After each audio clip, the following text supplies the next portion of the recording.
जयंत पाटिल जो पार्टी के legislative party के नेता थे उनको हटाने की मांग की है। और आखिरकार ये पूरी लड़ाई एक बार फिर महाराष्ट्र विधानसभा के स्पीकर, महाराष्ट्र विधानसभा के अध्यक्ष राहुल नार्वेकर उनके दफ्तर जाकर पहुंची है। एक और लड़ाई उनके यहां चल रही है, लेकिन आखिरकार महाराष्ट्र के हर सत्ता संघर्ष की लड़ाई का फैसला आखिरकार स्पीकर के चेंबर में होने जा रहा है। तो ऐसे में हमने सोचा कि हम स्पीकर से समझे कि आखिरकार इस लड़ाई में कौन कहां पर खड़ा है और कब इसके फैसले की हम उम्मीद कर सकते हैं। हमारे साथ में महाराष्ट्र विधानसभा के अध्यक्ष राहुल नार्वेकर इस वक्त है। नार्वेकर जी, सबसे पहले तो बहुत बहुत शुक्रिया कि आपने इस सत्ता संघर्ष के बीच में हमसे बात करना तय किया, लेकिन बहुत सारी बातें हो रही है आज की स्थिति में।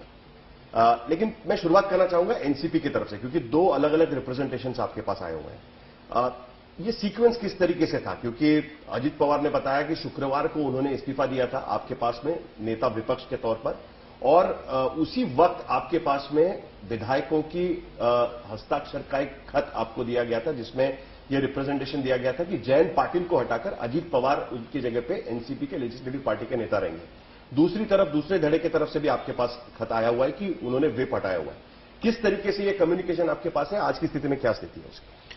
देखिए, जहां तक आज की राजकीय परिस्थिति है, उस विधिमंडल में जो विधिमंडल गठ है, उस गठ में से किसी भी गुट ने मेरे पास ऐसा निवेदन नहीं दिया है कि पार्टी में किसी प्रकार की फूट पड़ी है। और इसीलिए आज मेरे सामने राष्ट्रवादी कांग्रेस पार्टी लेजिस्लेटिव पार्टी जो है, वो अभी तक एक गुट के तरीके से मैं उसको देख रहा हूं, और केवल लीडरशिप के बारे में डिफरेंस है, ऐसा चित्र मेरे सामने आज रखा गया है। तो यदि पॉलिटिकल पार्टी के लीडरशिप के बारे में विवाद है, तो हमें निर्णय लेते समय हम किस रिप्रेजेंटेटिव को अधिकृत पार्टी का रिप्रेजेंटेटिव मानते हैं, वो हमें तय करना है। और वो तय करने के बाद हम इस निष्कर्ष पे आ सकेंगे कि उस पॉलिटिकल पार्टी का एक्सपेक्टेशन क्या है, डिजायर क्या है, कौन विप बनना चाहिए, कौन गठनेता बनना चाहिए, और उसे रिकग्निशन दिया जाएगा। आपके पास कितने रिप्रेजेंटेशन आए हुए हैं अलग अलग तरीके? नहीं, मुझे तो प्राप्त हुआ है रिप्रेजेंटेशन काफी रिप्रेजेंटेशन पिछले 2 दिनों में आए हुए हैं, और इसीलिए इन सब रिप्रेजेंटेशन का आकलन हमारे विधान मंडल के सचिवालय में हो रहा है, और इनकी पूरी but what sort of representations you have? किस तरीके के रिप्रेजेंटेशन से आते हैं? रिप्रेजेंटेशन है, कोई एक दो डिस्क्वालिफिकेशन पिटिशन आई हुई है जयंत पाटिल की तरफ से। डिस्क्वालिफिकेशन पिटिशन अभी तक मेरे पास नहीं आई है, क्योंकि उसका प्रोसेस रहता है कि वो विधिमंडल सचिवालय में जाती है, उसके ऊपर नोटिंग होती है, और फिर अध्यक्ष जी के पास उसको प्रेजेंट किया जाता है। तो मुझे ऐसे मेरे पास रात को 1:30 बजे एक पिटिशन पहुंचाई गई थी, और उसके अलावा भी काफी रिप्रेजेंटेशंस सेक्रेटेरिएट में आए हुए हैं, और इसीलिए अभी देखना पड़ेगा हर रिप्रेजेंटेशन में क्या मांग है। मोटे तौर पर देखा जाए तो एक तो जितेंद्र अवार्ड और इनको पार्टी के तरफ से लीडर ऑफ ऑपोजिशन नियुक्त करने जाने की मांग है, लेकिन आप सब जानते हो कि लीडर ऑफ ऑपोजिशन अपॉइंट करने का और रिकग्नाइज करने का अधिकार ये विधानसभा अध्यक्ष का है, और ये अधिकार जब हम इसका उपयोग करते हैं तब विधानसभा के नियम है, उसमें कुछ प्राविधान है, संवैधानिक प्राविधान है, जैसे कि strength of the opposition party देखना है। और आप जैसे कि मैंने अभी आपसे कहा कि सर्वप्रथम हमें ये देखना पड़ेगा, जब राष्ट्रवादी कांग्रेस पार्टी एक लेजिस्लेटिव पार्टी के रूप में मेरे सामने है, तो या तो मुझे उस पार्टी को ऑपोजिशन में कंसिडर करना पड़ेगा, या फिर ट्रेजरी बेंच यानी रूलिंग पार्टी में कंसिडर करना पड़ेगा। एक ही पार्टी को मैं दो डिवाइडेड नहीं कर सकता कि एक गुट विपक्ष में है और एक ग्रुप सत्तारूढ़ पक्ष में है। तो इसीलिए सर्वप्रथम मुझे ये तय करना पड़ेगा कि राष्ट्रवादी कांग्रेस पार्टी को ऑपोजिशन में कंसिडर किया जाए, या फिर ट्रेजरी बेंच यानी सत्तारूढ़ पार्टी में कंसिडर किया जाए। वो कंसिडर करने के बाद हम ये भी देखेंगे कि पॉलिटिकल पार्टी जो है, उस पॉलिटिकल पार्टी का रिप्रेजेंटेशन कौन कर रहा है, उस पॉलिटिकल पार्टी का लीडर कौन है, और उस लीडर ने उस पॉलिटिकल पार्टी के कॉन्स्टिट्यूशन के हिसाब से फॉलो करके उसे हमारे पास जो निवेदन दिया होगा, जिसे विप बनाना है, जिसे गट नेता के रूप में मान्यता देनी है, उस डिजायर के अनुसार हम आगे का कदम उठाएंगे। सर, आपने कहा कि आपके पास तो पार्टी के स्प्लिट का कोई कारण आया नहीं है। आज की तारीख में आपके पास दो अलग अलग रिप्रेजेंटेशन आए हुए हैं। एक रिप्रेजेंटेशन आया कि जिसमें अजीत पवार को हटाया गया और उनकी जगह पे जितेंद्र आव्हाड को नियुक्त किया जाए लीडर ऑफ अपोजिशन, ये आपके पास आया और उनके साथ में उन्होंने विप को भी वहां से हटा दिया। अब वो पार्टी के अध्यक्ष जयंत पाटिल और शरद पवार की तरफ से आपके पास आया हुआ है। क्या ये काफी नहीं है आपके लिए कि अजीत पवार गुट का जो अनिल भाईदास पाटिल जो अब मंत्री बने, उन्हें हटाकर जो नए विप बनाए गए उनको मानना? नहीं साहिल, मैं आपको जो टेक्निकल इश्यूज है वो निश्चित रूप से समझा सकता हूं, क्योंकि एक लॉ स्टूडेंट होने के नाते, वकील होने के नाते और विधानसभा का अध्यक्ष होने के नाते आपके जरिए आम पब्लिक तक, आम लोगों तक इस पूरे प्रोसेस को समझाना ये जरूरी मैं समझता हूं। लेकिन मेरिट्स ऑफ द मैटर पे आज मैं डिस्कस नहीं करना चाहूंगा, क्योंकि आफ्टर ऑल एक प्रोसेस है जिसे हमें फॉलो करना है और मेरिट्स के ऊपर हम निर्णय लेने के बाद आपको निश्चित रूप से बताएंगे। But it is not enough कि पार्टी के प्रेसिडेंट ने आपको चिट्ठी लिखी और कहा है कि मैं हमारी पार्टी का, विधान भवन का, विधायक दल का, लेजिस्लेटिव पार्टी का विप बदल रहा हूं। ये काफी नहीं है? सुप्रीम कोर्ट के आदेश में यह कहा गया था कि पार्टी की तरफ से आपके पास रिप्रेजेंटेशन आता है तो मानना पड़ेगा। लेकिन पहले ये तय करना पड़ेगा कि पार्टी कौन रिप्रेजेंट कर रहा है। पहले ये तय करना पड़ेगा कि उस पार्टी का लीडर कौन है। वो तो डिस्क्वालिफिकेशन के समय पर तय होगा ना? नहीं, केवल डिस्क्वालिफिकेशन के समय पर नहीं। सुप्रीम कोर्ट की अगर आपने जजमेंट पढ़ी हो तो उसमें क्लियरली कहा गया है कि विप अपॉइंट होना चाहिए पॉलिटिकल पार्टी के डिजायर के अनुसार। करेक्ट। और इसीलिए वो पॉलिटिकल पार्टी कौन रिप्रेजेंट करता है, जब मेरे सामने ये विवाद है, जब दो व्यक्ति उस पॉलिटिकल पार्टी की लीडरशिप क्लेम कर रहे हो, तब सर्वप्रथम मुझे ये तय करना पड़ेगा कि उस पॉलिटिकल पार्टी की लीडरशिप कौन है, कौन रिप्रेजेंट कर रहा है, और उसके अनुसार मुझे विप को रिकग्निशन देना पड़ेगा। सर, आपके पास ऑलरेडी एक पिटीशन पड़ा हुआ है। जैसे कोर्ट की हालत है वैसे आपके चेंबर की हालत हो गई कि बहुत सारे पिटीशंस आपके पास आके पड़े हुए हैं। मैं पहले वाले पिटीशन के पास आना चाहता हूं, लेकिन इस वाले मामले में आपके पास समय की कमी है, क्योंकि अभी जुलाई में महाराष्ट्र विधानसभा का मानसून सेशन शुरू हो जाएगा। उसमें आपने जैसे कहा कि एनसीपी के कुछ लोग सत्ता में आपको दिखाई देंगे, एनसीपी के कुछ लोग कह रहे हैं कि हम तो विपक्ष में हैं, क्योंकि एनसीपी की तरफ से एक डिप्टी चीफ मिनिस्टर बन चुके हैं और उसी पार्टी का कहना है कि जितेंद्र आव्हाड हमारे लीडर ऑफ अपोजिशन होंगे। तो कम से कम यह फैसला तो आपको जल्दी करना पड़ेगा कि पार्टी सत्ता में है या पार्टी विपक्ष में है। वो किस तरीके से हो सकता है? मैंने आपको प्रोसेस समझाया है। उसके लिए हमें पहले ये तय करना पड़ेगा कि पॉलिटिकल पार्टी कौन रिप्रेजेंट कर रहा है, और पॉलिटिकल पार्टी कौन रिप्रेजेंट कर रहा है ये तय होने के बाद उस पॉलिटिकल पार्टी की लीडरशिप जो डिसीजन लेगी, और वो भी डिसीजन पार्टी के कॉन्स्टिट्यूशन के अनुसार ही होना अपेक्षित है, उस डिसीजन के अनुसार हम उचित निर्णय ले लेंगे। तो ये सेशन शुरू होने के पहले ये फैसला हो जाएगा आपके तरफ से? देखिए, अभी ये तो कहना मुश्किल है, अभी तो सब फैक्ट्स आने बाकी है। जैसे रिप्रेजेंटेशन आए उनके मेरिट्स देखकर हम निर्णय लेंगे। प्रैक्टिकली तो यही दिखेगा ना कि एक धड़ा जाके 9 लोगों ने जो शपथ ली है वो तो सरकार के साथ बैठेंगे, ट्रेजरी बेंच पर बैठेंगे। जो लोग आपके पास रिप्रेजेंटेशन दे रहे हैं कि हमारा नेता विपक्ष बनाइए, वो तो विपक्ष के इस पर बैठेंगे।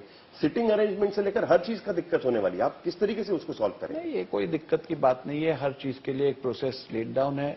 यदि हम काम नियमों के अनुसार करेंगे, विधानसभा के नियमों का पालन करेंगे, संवैधानिक प्रावधानों का पालन करेंगे, तो इसमें कोई दिक्कत नहीं है। ये सब फैसले उचित समय पर उचित प्रावधानों के अनुसार हम इसका निर्णय लेंगे। सर, लेकिन ये सेशन तो विदाउट नेता विपक्ष हो जाएगा ना फिर, क्योंकि अभी कांग्रेस की मीटिंग हो रही है। अभी तक स्प्लिट किसी तरीके से दिख नहीं रही है, क्योंकि आपने कहा कि आपके पास उस तरीके का कोई रिप्रेजेंटेशन नहीं है।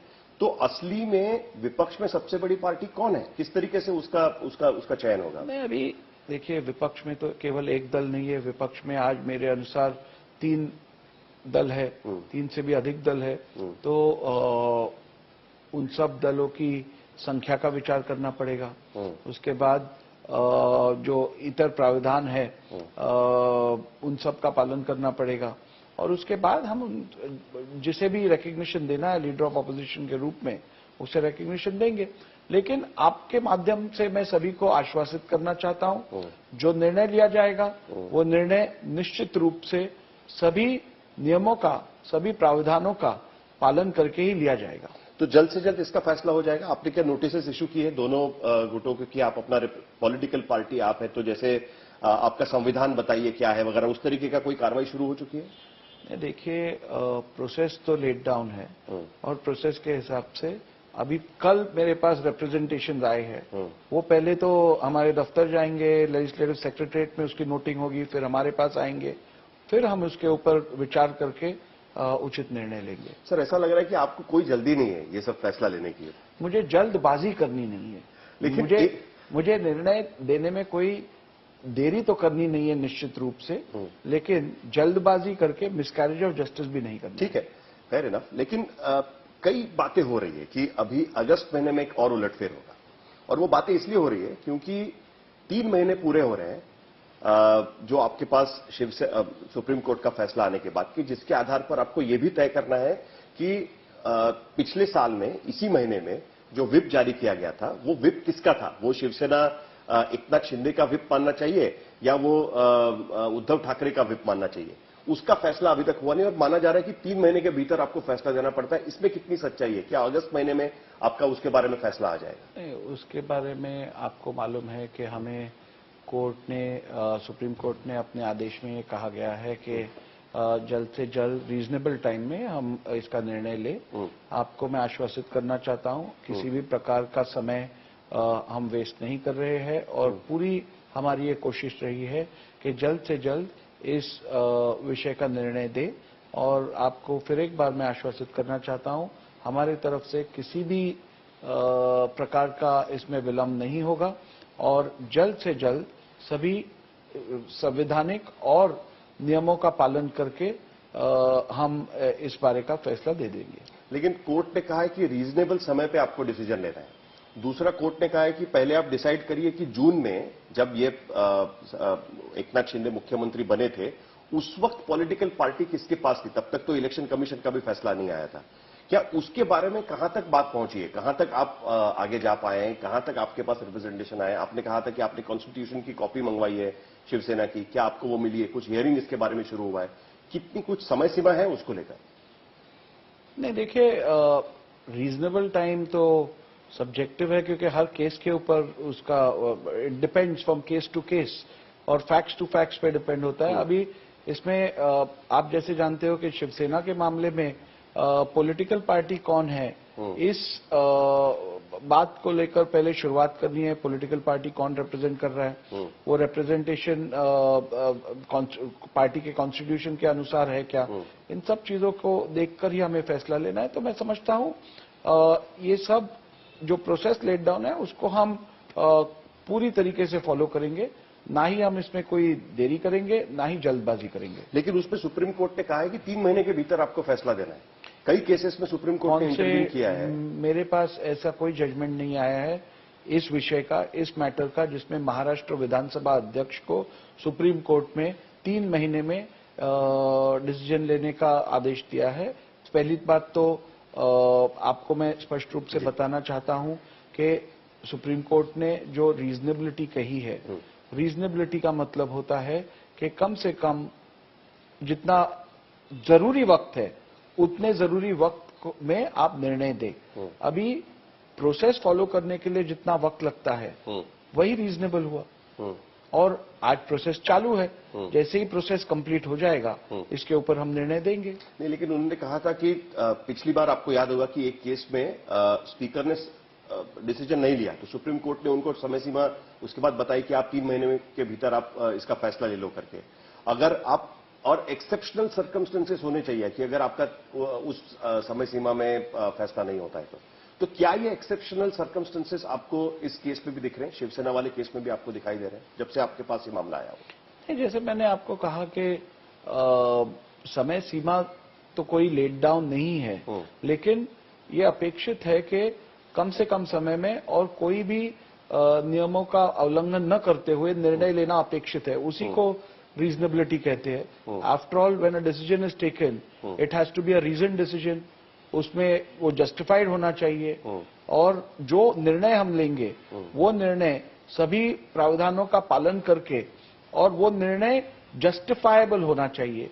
ये सब चीज करने के लिए जितना समय लगता है उतना समय लगेगा। सर 2020 का कोर्ट का एक वर्डिक्ट है और उन्होंने उसमें इस चीज का एड्रेस किया हुआ है और उन्होंने कहा है कि the speaker refrain from deciding petition with in a reasonable time it constitutes an error that attracts the jurisdiction of the high court for a judicial review. मतलब अगर आप समय पे फैसला शायद नहीं लेंगे, और शिवसेना पहले ही कह चुकी है कि अगर 3 महीने के भीतर फैसला नहीं आता है तो वो सुप्रीम कोर्ट का दरवाजा दोबारा खटखटाएंगे, दोबारा अदालत के पास जाएंगे और कहेंगे कि स्पीकर जल्द से जल्द इसका फैसला ले। क्या इसके बारे में आपने कुछ सोचा है? क्या हम उम्मीद करें कि अगस्त तक इसका फैसला आ जाएगा? नहीं, जैसे मैंने आपको कहा है कि मैं ये फैसला, जैसे सुप्रीम कोर्ट ने कहा है कि रीजनेबल टाइम में आपको लेना है, तो निश्चित रूप से मेरे हिसाब से रीजनेबल टाइम है सभी कानूनी प्रावधानों का पालन करके आप जस्टिफाइड निर्णय लेने के लिए जितना समय लगता है वो समय रीजनेबल है। और मैंने जैसे इससे पहले भी आपको कहा है कि ये निर्णय हम निश्चित रूप से किसी भी प्रकार की का विलंब नहीं लगाते हुए, कोई जल्दबाजी भी नहीं करते हुए, जिससे मिसकैरेज ऑफ जस्टिस भी ना हो और अनड्यू डिले भी ना हो, इस प्रकार से हम ये निर्णय लेंगे। सर, चूंकि ये पहला इस तरीके का केस है, इसके लिए आपकी भूमिका बहुत अहम हो जाती है और लोगों को ये समझना बड़ा जरूरी है कि स्पीकर कौन सी पॉलिटिकल पार्टी है, which is the political party. Shiv Sena, असली शिवसेना किसकी या असली एनसीपी पॉलिटिकल पार्टी कौन है, ये कैसे तय करेगा? उसके लिए क्या प्रोसीजर है, किस तरीके से आपको उसको फॉलो करना पड़ेगा? What is the procedure for? Procedure तो आपको मैंने अभी बताया है कि सर्वोच्च न्यायालय का जो निर्णय आया है उसमें बताया गया है कि जब स्पीकर विप को रिकग्निशन देते हैं तो whip has to be appointed in accordance with the desire of the political party. वो हो गया एक बात, लेकिन आपको पॉलिटिकल पार्टी डिसाइड करनी है। तो पॉलिटिकल पार्टी डिसाइड करने के लिए भी सुप्रीम कोर्ट ने अपने फैसले में काफी क्राइटेरियाज बताए गए हैं, तो उन सब क्राइटेरियाज का हम पालन करेंगे। उन्होंने जैसे किस तरीके से बताया? जैसे उन्होंने कहा है ऑर्गेनाइजेशनल स्ट्रक्चर देखिए, पॉलिटिकल स्ट्रक्चर देखिए, कॉन्स्टिट्यूशन ऑफ द पार्टी देखिए, और जो फैक्ट्स होंगे आपके सामने उनको देखिए। तो काफी डिटेल्ड इन्वेस्टिगेशन इसमें होने की जरूरत है और सभी एस्पेक्ट्स को कंसिडर करके एक उचित निर्णय लिया जाएगा। क्या ये सब्जेक्टिव एनालिसिस होगा स्पीकर का? जो स्पीकर है वो उनके एनालिसिस के तौर पर ही होगा? क्या आपको जरूरत पड़े तो आप जमीन पर जाकर भी चेक कर सकते हैं कि असली पार्टी किसके पास है? क्या आप रिप्रेजेंटेशन मंगवा सकते हैं? आप लोगों का सुनवाई रख सकते हैं उसको लेकर कि पॉलिटिकल पार्टी में कौन क्या है? क्या ये भी अभी देखिए, यदि हमें छानबीन कर उचित निर्णय लेना है तो छानबीन करने के लिए जो जो प्रोसेस और प्रोसीजर हम अपनाना चाहते हैं वो हमें अपनाने पड़ेंगे। उसमें अगर हमें रिप्रेजेंटेशन मांगने हैं, रिटन सबमिशन मांगने हैं या फिर पर्सनल हियरिंग देनी है, जो जो जरूरी रहेगा वो हम करेंगे। क्या शिवसेना के मामले में ये सब हुआ है आज की तारीख में? प्रोसेस चालू है। ठीक है सर, मुझे लगता है कि आप इससे ज्यादा कुछ बोलना नहीं चाहते, लेकिन अगस्त महीने तक कोई फैसला आने का कोई इस तरीके की कोई जरूरी नहीं है कि अगस्त महीने तक आप फैसले को रेडी करें शिवसेना के मामले में। मैंने जैसे आपको अभी बताया है कि मेरा ये प्रयास रहेगा कि मैं जल्दी से जल्दी, जितनी जल्दी हो सके इस विषय का निर्णय दूं, लेकिन ये मेरी संवैधानिक जिम्मेदारी है कि मैं जो निर्णय दूं वो एक्स्ट्रा कॉन्स्टिट्यूशनल ना हो, कॉन्स्टिट्यूशनली वैलिड हो, रीजनड हो, जस्टिफाइड हो। तो ये सब मेरी जो जिम्मेदारी है उसे निभाने के लिए मैं किसी भी प्रकार की जल्दबाजी करके मिसकैरेज ऑफ जस्टिस भी नहीं होने दूंगा। And there is no time limit कि 2 महीने में, 3 महीने में या 4 महीने में, इस तरीके की कोई बात आप पर नहीं है, बाइंडिंग नहीं है आपके ऊपर। देखिए, मैंने आपको कहा रीजनेबल टाइम में हमें निर्णय लेना है, रीजनेबल टाइम में लेंगे।